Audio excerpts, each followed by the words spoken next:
તો રાજ્યના પૂર્વ મુખ્યમંત્રી વિજય રૂપાણીના પત્ની અંજલિ રૂપાણીએ પણ મતદાન કર્યું છે અને અનિલ જ્ઞાન મંદિર મતદાન મથકે તેમના દ્વારા મતદાન કરવામાં આવ્યું છે। વિજય રૂપાણીની ખોટ મારા સહિત સમગ્ર ગુજરાતને પડી તેવું અંજલિ રૂપાણી દ્વારા કહેવામાં આવ્યું છે।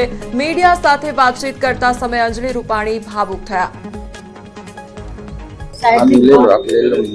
મને વર્તાય છે એમ અમારા સૌ કાર્યકર્તાઓને વર્તાય છે, લોકોને પણ સાહેબની ખોટ ચોક્કસ દેખાઈ આવે છે। તો બનાસકાંઠાના અમીરગઢ તાલુકાના ગાંગુ ગામે ઈવીએમ 20 મિનિટ સુધી ખોટકાયું હોવાની જાણકારી છે। ધારાસભ્ય આક્ષેપ કર્યા છે। ધારાસભ્ય કાંતિ ખરાડીના વતન ગાંગુમાં જ ઈવીએમ ખોટકાયું હતું। ગ્રામ્ય વિસ્તારમાં વહેલી સવારથી જ મતદારોમાં મતદાનનો ભારે ઉત્સાહ જોવા મળી રહ્યો છે। વહેલી સવારથી જે ગ્રામ્ય વિસ્તારો છે તેમાં મતદારોએ કતારો લગાવી છે।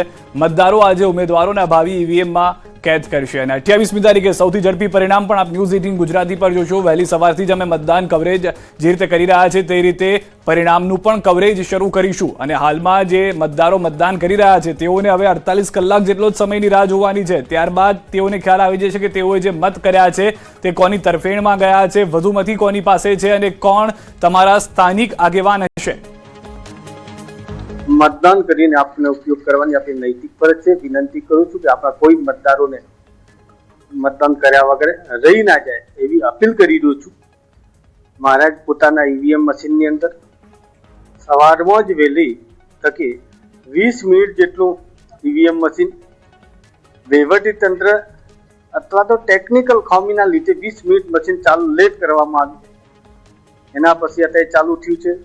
અહીંયા મતદારો પણ 20 મિનિટ સુધી અટવાઈને બેઠા હતા।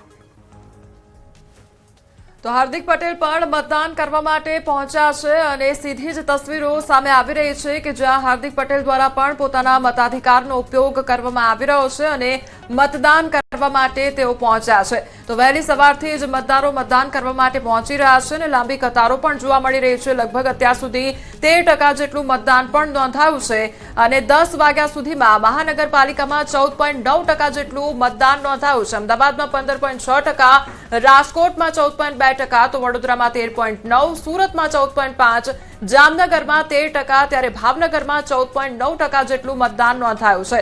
એટલે મહાનગરપાલિકામાં અત્યાર સુધી 14.9% મતદાન નોંધાયું છે। સુરેન્દ્રનગરમાં 13.8%, મહેસાણામાં 14.6% નોંધાયું છે, તો આણંદમાં 14%, નડિયાદમાં 13.8% નોંધાયું છે, નવસારીમાં 14.7% અને વાપીમાં 15% જેટલું મતદાન નોંધાયું છે।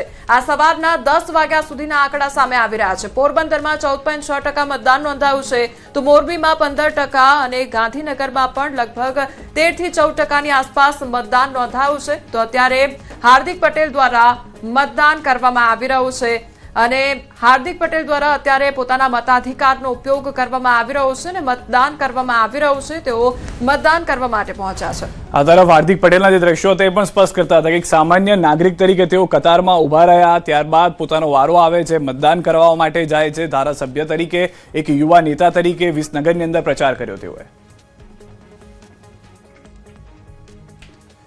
જામનગરના દ્રશ્યો, ધારાસભ્ય દિવ્યેશ અકબરીએ પણ પરિવાર સાથે મતદાન કર્યું છે। એક તરફ આપ દ્રશ્ય હાર્દિક પટેલના જોઈ રહ્યા છો કે જેઓ મતાધિકારનો ઉપયોગ કરી રહ્યા છે, મતકુટીરની અંદર મતદાન કરી રહ્યા છે। યુવા નેતા તરીકે વિસનગરની અંદર અલગ અલગ વિસ્તારની અંદર તેઓ મતદાન માટે લોકોને અપીલ કરતા હતા અને હવે જે દ્રશ્યો આપ જોયા હતા તે વિસનગરના છે। હવે જામનગરના દ્રશ્યો આપને બતાવી રહ્યા છે કે જ્યાં આગળ ધારાસભ્ય દિવ્યેશ અકબરીએ પરિવાર સાથે કર્યું છે મતદાન। દેવરાજ દેપાળ સ્કૂલ ખાતે દિવ્યેશ અકબરીએ કર્યું છે મતદાન। લોકશાહીના પર્વની ઉજવણીમાં ભાગ લેવા લોકોને અપીલ કરી છે। લોકોને પોતાના મતાધિકારનો ઉપયોગ કરી મતદાન કરવા અપીલ કરવામાં આવી છે। તો બે અલગ અલગ દ્રશ્યો, એક તરફ જામનગરથી ધારાસભ્ય મતદાન કરવા પહોંચ્યા, બીજી તરફ વિસનગરના દ્રશ્યો હાર્દિક પટેલને લઈને હતા કે જેઓ મતદાન કરવા માટે પહોંચ્યા છે। અંદાજિત અમીન જે છે તેઓ મતદાન કરવા સહપરિવાર પહોંચ્યા હતા। એ સમયના દ્રશ્યો પણ અમે આપને બતાવી રહ્યા છીએ। રાજ્યસભાના સાંસદ તરીકે તેઓ મતદાન કરી રહ્યા હતા અને એ દરમિયાન પણ મોટી સંખ્યામાં સ્થાનિકો પણ ત્યાં મતદાન કરવા પહોંચ્યા હોય તે દ્રશ્યો જોવા મળ્યા છે।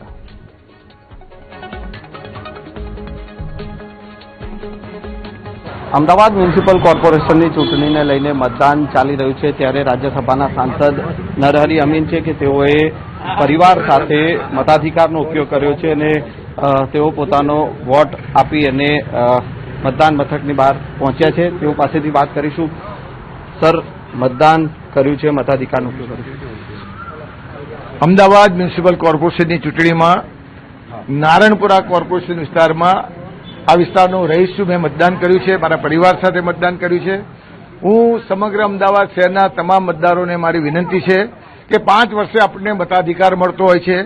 અમદાવાદ શહેરનો જે રીતના વિકાસ થયો છે અને આપણે સૌ જાણીએ છીએ કે અમદાવાદ શહેર એ મેગા સિટી છે અને મેગા સિટીમાં આજે આદર્શ સિટી તરીકે અમદાવાદ શહેરને કેન્દ્ર સરકાર દ્વારા પણ એનું સન્માન કરવામાં આવ્યું છે. ત્યારે આપણે સૌ ગરમીને બાજુ પર મૂકી મતદાન કરીએ. મતદાનનો આપણો અધિકાર છે અને ભારતીય જનતા પાર્ટીના તમામ નારણપુરાના 4 કોર્પોરેટરો અને અમદાવાદ શહેરના તમામ કોર્પોરેટરો વિજયી બની દિશામાં મતદારો કામ કરે, મતદાન કરે એવી મારી આ મતદારોને નમ્ર વિનંતી છે.